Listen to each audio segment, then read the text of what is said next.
So, Levitt, you're a fairly successful fellow. Thank you. I'm just curious, have you succeeded at everything you've ever done? No, I've mostly failed at everything I've ever done. Particulars, please? Well, definitely golf. Golf has been a lifelong failure. You know, when I was a kid, all I wanted to be was a professional golfer. And thank God that I was so bad at golf that I couldn't even imagine trying to be a pro golfer. I think one of the worst lives you can have in some sense in a modern world is thinking you're good enough to play pro golf, not being good enough to play pro golf, struggling for a decade or 20 years, and then you got nothing to show for it. But luckily I was so bad I couldn't even pretend to follow that path. Now, you also failed at becoming the kind of economist that you thought you should become when you first started studying economics, right? Yeah, I started out as a macroeconomist wannabe, and very quickly I realized that modern macro was all about solving dynamic optimization models that was hopeless. Then I wanted to be an economic theorist, and that was more dangerous because I was closer. Almost good enough. I actually was able to publish some papers that were pretty good in pretty good journals. But the thing that saved me on being a microeconomist is actually a funny story, which is that one of my advisors at MIT, I walked into his office and he said, "So what have you been working on, Dave?" Okay. Now, any normal person would have said, "Oh, actually, my name is Steve." But I didn't do it. And he called me Dave for literally weeks and months. It got so bad that at the annual party of the faculty and students, I gathered around all of my friends. I said, "Look, he's going to call me Dave. Just don't worry about it." And finally, it was not that I thought I couldn't be a theorist. It was that I was so embarrassed and traumatized by the idea that at some point I was going to have to say to my main advisor that my name was actually Steve, not Dave, after 6 months of pretending, that I decided I should just forget about theory and go do something different.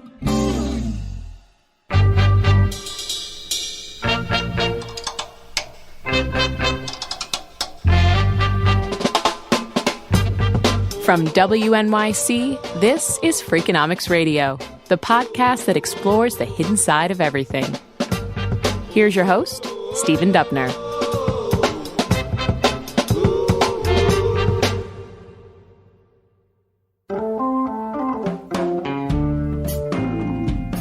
In last week's episode, we talked about quitting, specifically the upside of quitting.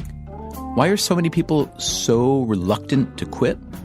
One reason is that we tend to equate quitting with failure, and there's a huge stigma attached to failure. But should there be? In our new book, Think Like a Freak, we make the argument that perhaps we are not thinking clearly about failure. Maybe failure can be your friend. I always tell my students, fail quickly. The quicker you fail, the more chances you have to fail at something else before you eventually maybe find the thing that you don't fail at. Here's the thing. When failure is stigmatized, demonized, people will try to avoid it at all costs, even when it represents nothing more than a temporary setback. Steve Levitt, my Freakonomics friend and co-author, he does some consulting on the side. He tells a story about one of his earliest consulting jobs with a big multinational retailer. This was a firm, like many firms, that had a very particular culture, and this was a culture in which if you ever said anything bad about the firm or the prospects of the firm, you were a culprit. You were not a team player. This firm was about to open its first store in China, in Shanghai. It was a pretty big deal, and for all kinds of reasons, it was really important that the store open on time. So, about 2 months before the scheduled opening, the CEO summoned the leaders of the 7 teams that were involved in the store's opening, and he asked each of them for a detailed status report. All the reports were positive. Then the CEO asked all 7 team leaders to pick one of 3 signals, a green light, yellow light, or red light, to show how confident they were that the Shanghai store would indeed open on time. All 7 went with the green light. Everyone was so excited. They were completely on track for this opening 2 months later. Now, there was a very smart set of people at this firm who completely understood how this culture, while helpful in some ways, was potentially detrimental in others. So they had set up an internal prediction market. And they wanted people to be able to express their true opinions. And the market, this sort of prediction market, is a great way to get people to tell you the truth because it's anonymous and because there are actual incentives, money incentives tied to it. And it's fun because people like to win. It was a competition to see who could amass the most money by buying and selling securities that were tied to the outcome of the firm. And unlike a stock market, which is not supposed to allow insider knowledge. This is actually the opposite, right? In a firm, you're trying to get the best knowledge you can from people who actually are working on the project. Exactly. Right? The firm had put this internal prediction market into place exactly with the hope that they could learn the truth about what was going on because they weren't sure they were learning it otherwise. This prediction market offered one bet on whether the Chinese store would open on time. Now, considering that all 7 team leaders involved in the opening had given it the green light, you might think that everybody at the company would be bullish. They weren't. The company's internal prediction market showed a 92% chance that the store wouldn't open on time. So guess who was right?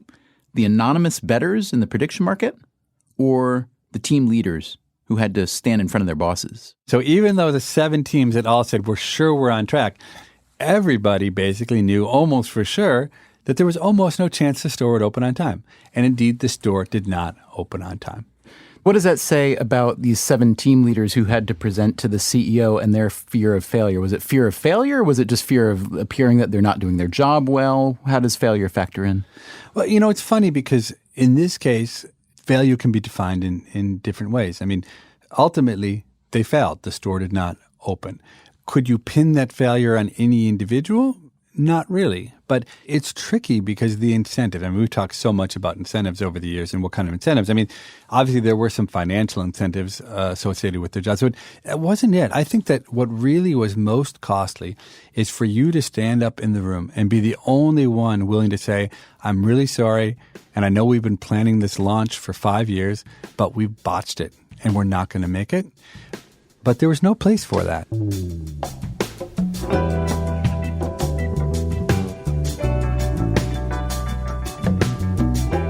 So it's easy, especially from a distance, to criticize the 7 team leaders who told their CEO that they were sure the store would open on time.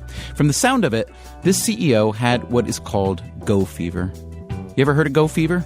That is a phrase associated with NASA having to do with rocket launches.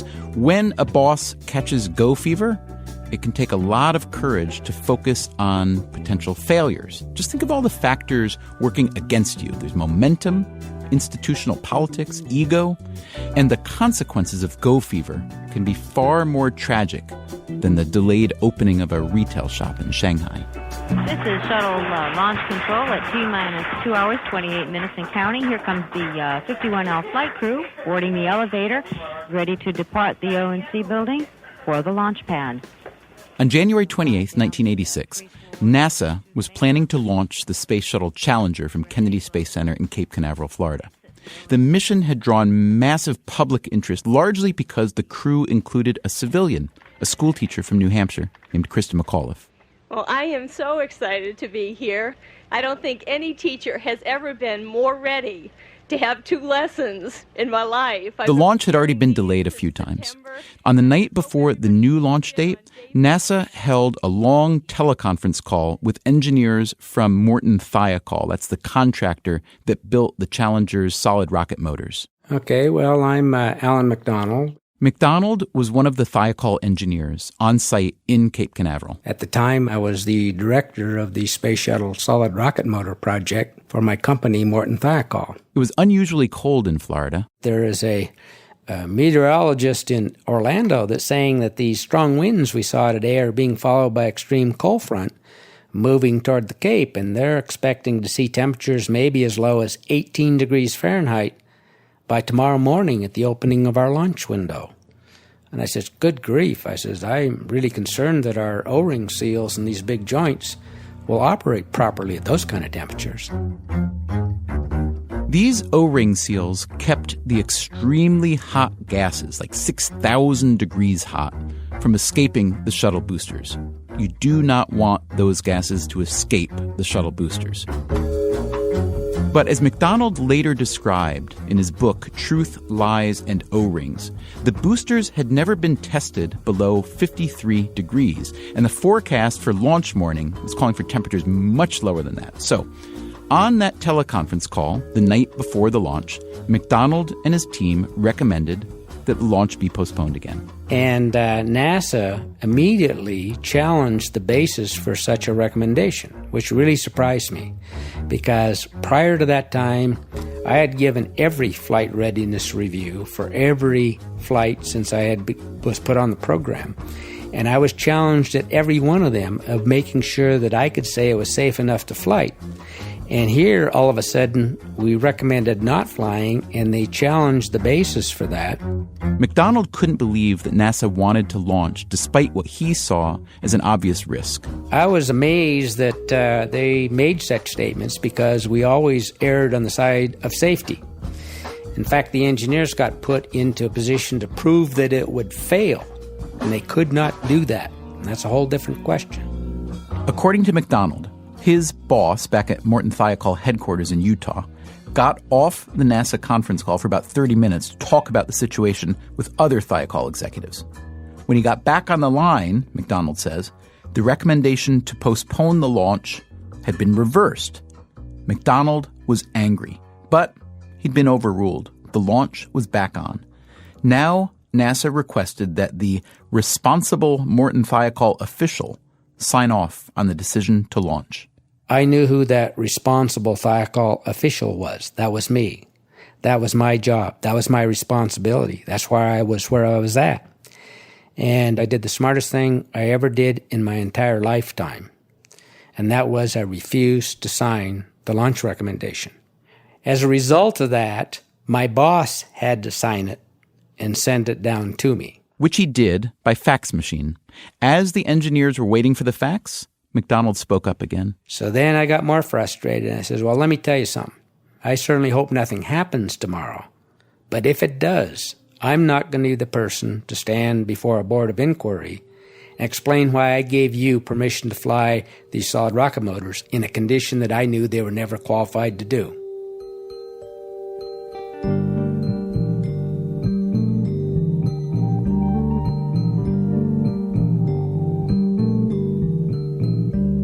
Coming up on Freakonomics Radio, you know what happens the next morning, don't you? Flight controllers here looking very carefully at the situation. Obviously a major malfunction. The only thing I saw flying were the solid rocket boosters. They were still going. Everything else had disappeared in this huge explosion cloud in teeny pieces.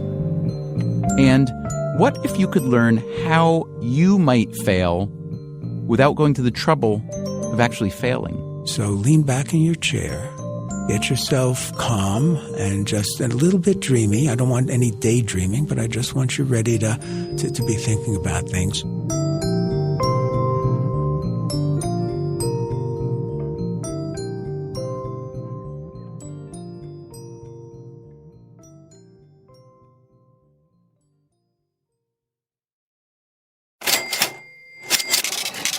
From WNYC, this is Freakonomics Radio. Here's your host, Stephen Dubner.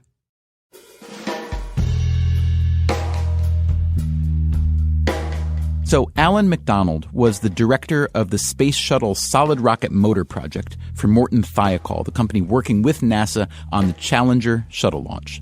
The night before the launch, McDonald recommended the launch be delayed out of concern that the shuttle's O-ring seals might fail in the unseasonably cold Florida weather.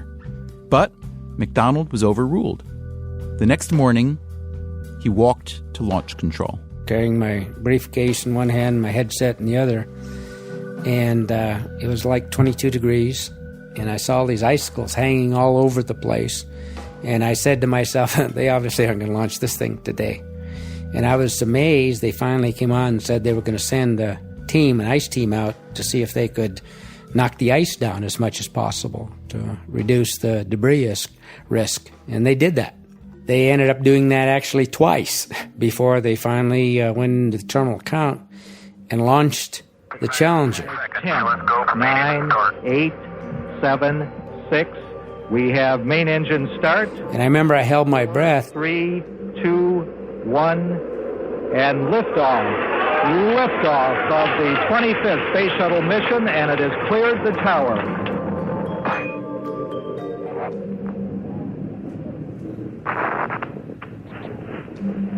Velocity 2,900 feet per second, altitude 9 nautical miles, downrange distance 7 nautical miles. 73 seconds later to see this thing blow up in the sky. I was in shock. I said, it blew up. My heart sank just like everybody in that control room, and I could hear people sobbing in the background.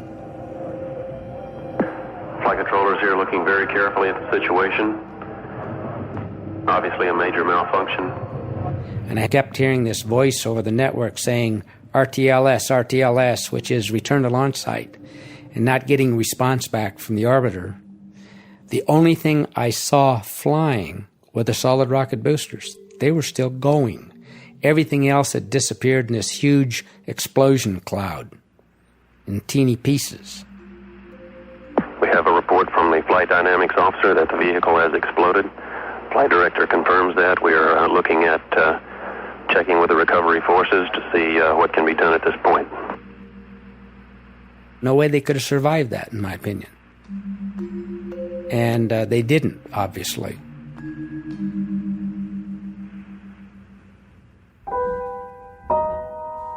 At that point, McDonald says, the cause of the explosion was unknown. We were told to not copy anything off the screen. They were all frozen. They locked the doors. They cut all the telephone lines so nobody could talk to anybody. They held the meeting saying that all the data would be considered secret. And it really wasn't until the next day that I really realized what had happened. In the days after the accident, McDonald says, a review of the data showed the cause of the explosion to be what he had feared might happen. The O-rings failed to hold their seal in the cold temperature. And that's exactly what happened. This cause was later made official by a presidential commission to which Alan McDonald contributed testimony. In the televised portion of the hearings, the physicist Richard Feynman famously demonstrated the cause of the failure by dropping the O-rings into some ice water. Oh, I took the stuff that I got out of your seal and I put it in ice water. And I discovered that when you put some pressure on it for a while and then undo it, it maintains, it doesn't stretch back, it stays the same dimension. In other words, for a few seconds at least, and more seconds than that, there's no resilience in this particular material when it's at a temperature of 32 degrees. I believe that has some significance for our problem. Now, of course, Alan McDonald already knew that, or at least that's what he was worried might happen. And that's what makes the Challenger explosion so remarkable and even more tragic than it was. The people in the know, at least some of them, had foreseen the exact cause of the failure. So why, even with that warning, did NASA push on? What really happened was typical, I think, in large bureaucratic organizations and any big organization where you're frankly trying to be a hero and doing your job. And NASA had two strikes against it from the start, which one of those is they were too successful. They had gotten by for a quarter of a century now and never lost a single person going to space, which was considered a very hazardous thing to do. And they had rescued the Apollo 13 halfway to the moon when part of the vehicle blew up. It seemed like it was an impossible task, but they did it. So how could this cold O-ring cause a problem when they had done so much over the past years to be successful? So it gives you a little bit of arrogance you shouldn't have, and huge amount of money involved. But they hadn't stumbled yet, and they just pressed on. So you really had to, quote, prove that it would fail, and nobody could do that.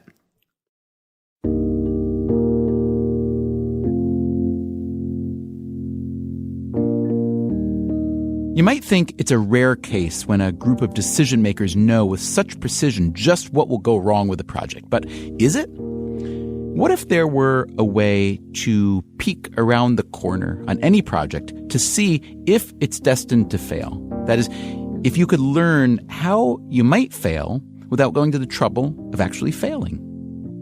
I'd like you to meet Gary Klein.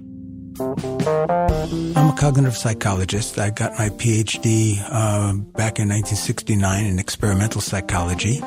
Klein's most recent book is Seeing What Others Don't, The Remarkable Ways We Gain Insights. He studies decision-making, especially how people make decisions in real settings, like the Challenger launch. The Challenger incident has been intensely studied and serves as a wonderful object lesson What we saw here was repression of consequences that you didn't want to have to deal with because it would have been so inconvenient.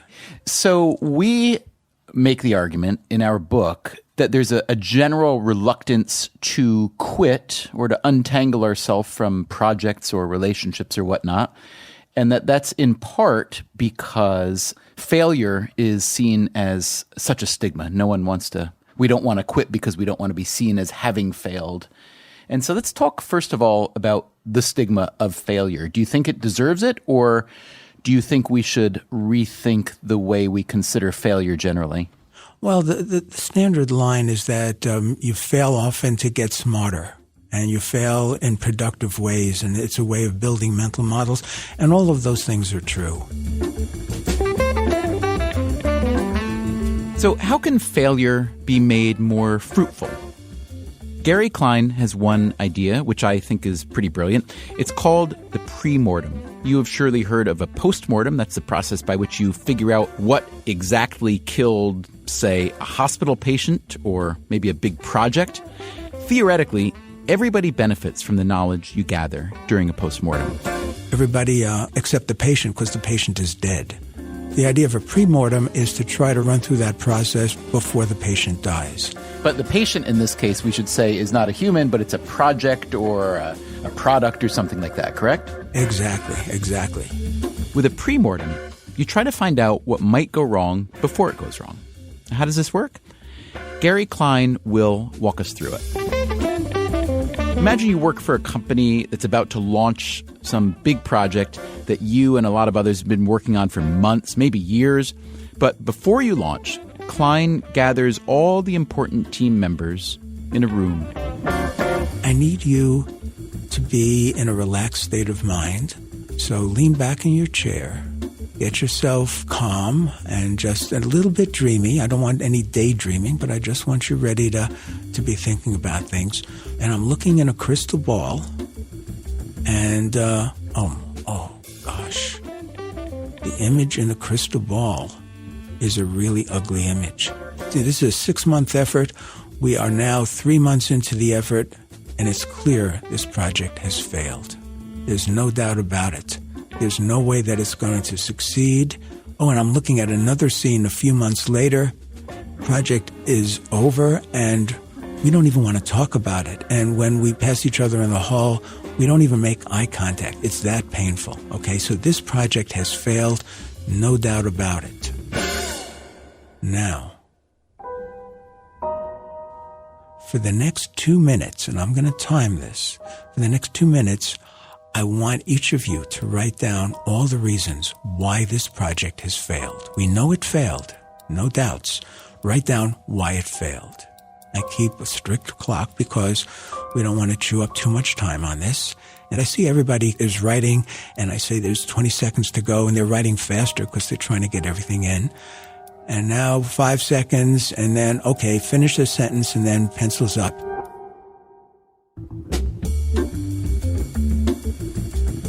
Now Klein would go around the room and ask for one item from each person's list, and they compile a catalog of all the ways the project might fail. Klein calls this prospective hindsight. And what does it accomplish? It really reduces overconfidence, and people are usually way too confident at the beginning of a project. So the pre-mortem tempers that overconfidence. Now Klein would ask everyone in the room to think up one thing they could do to help the project. And then we go around the room to see what people are planning to do that they hadn't thought of before to try to make it more successful. So you put a happy ending on a potentially sad story. Exactly. That's what we're trying to do, without sugarcoating the problems that face us.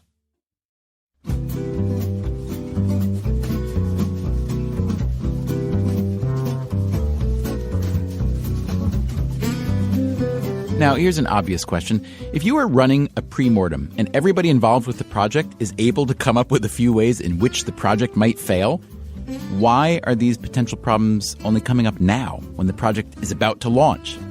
Gary Klein says that's because the pre-mortem liberates people who might otherwise be afraid of looking like they're not a team player. Because now everybody's being asked to think about failure. So instead of looking like a bad teammate, you are pulling in the same direction as everybody else. Now the demand characteristic is, show me how smart you are. Show me how clever you are and how experienced you are by identifying things that we need to worry about. I'm curious to know how well the pre-mortem is catching on, because I feel like whenever I describe it to a group of people, small or large, they're blown away by it. They love the idea, and very few of them have heard of it. So I'm curious, for an idea that sounds so great and sounds so practical, why hasn't it taken over the world a bit more?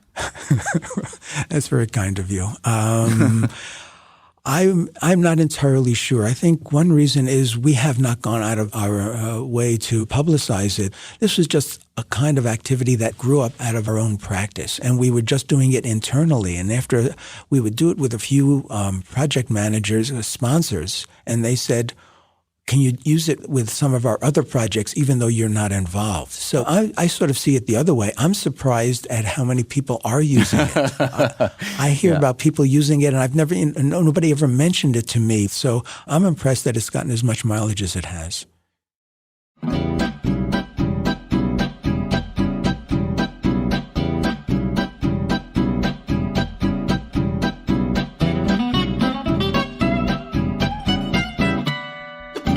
I went back to Steve Levitt with a couple of questions.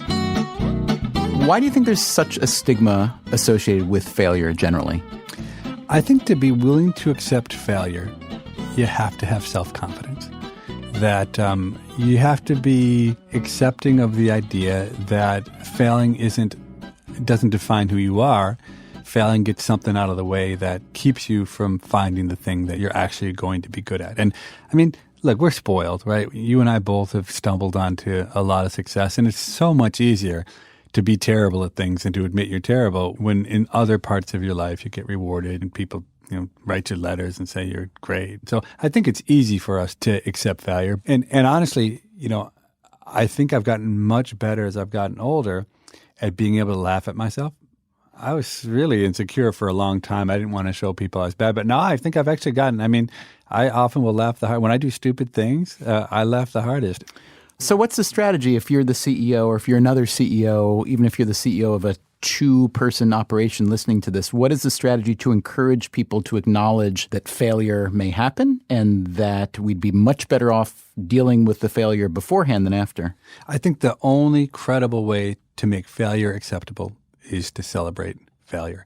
I know at my little firm, TGG, The Greatest Good, we had our greatest failure actually turned out to be our greatest success, I think, in terms of morale building. When I got asked to give a speech to one of our clients, and I told the truth in that speech, and it led to our being fired the very next day. The executives of the company, it turned out, weren't that interested in hearing the truth.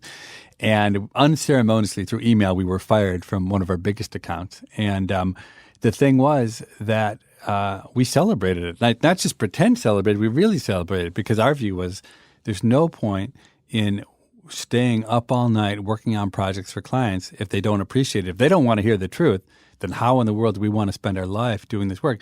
And what happened was that people at our little firm, I think they would have thought we'd be upset. And it wasn't just me, the other people who ran the firm. We couldn't have been happier. And we broke out beer and wine, and we celebrated the fact that one of the biggest companies in the world had decided to fire us because we told the truth.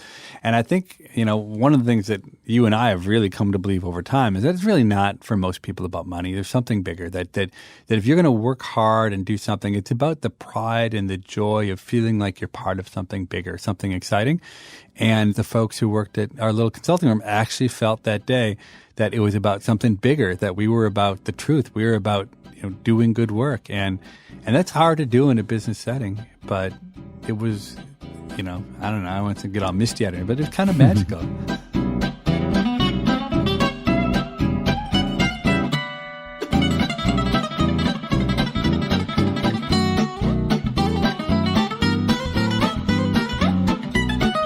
Hey, podcast listeners.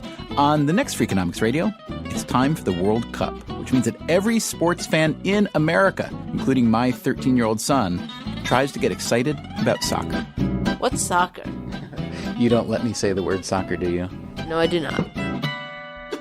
You'll hear from football fanatics, including Andrew Luck, quarterback for the American football team, the Indianapolis Colts. We asked him what it would take to finally turn the U.S. into a footy-loving nation. I think more of a Pied Piper would be a U.S. national team, winning the World Cup.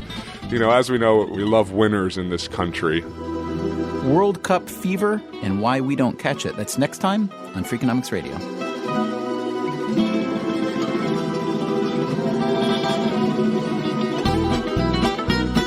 Freakonomics Radio is produced by WNYC and Dubner Productions. Our staff includes David Herman, Greg Rosalski, Greta Cohn, Beret Lamb, Susie Lechtenberg, and Chris Bannon, with engineering help from Jim Briggs. If you want more Freakonomics Radio, you can subscribe to our podcast on iTunes or go to Freakonomics.com, where you'll find lots of radio, a blog, the books, and more.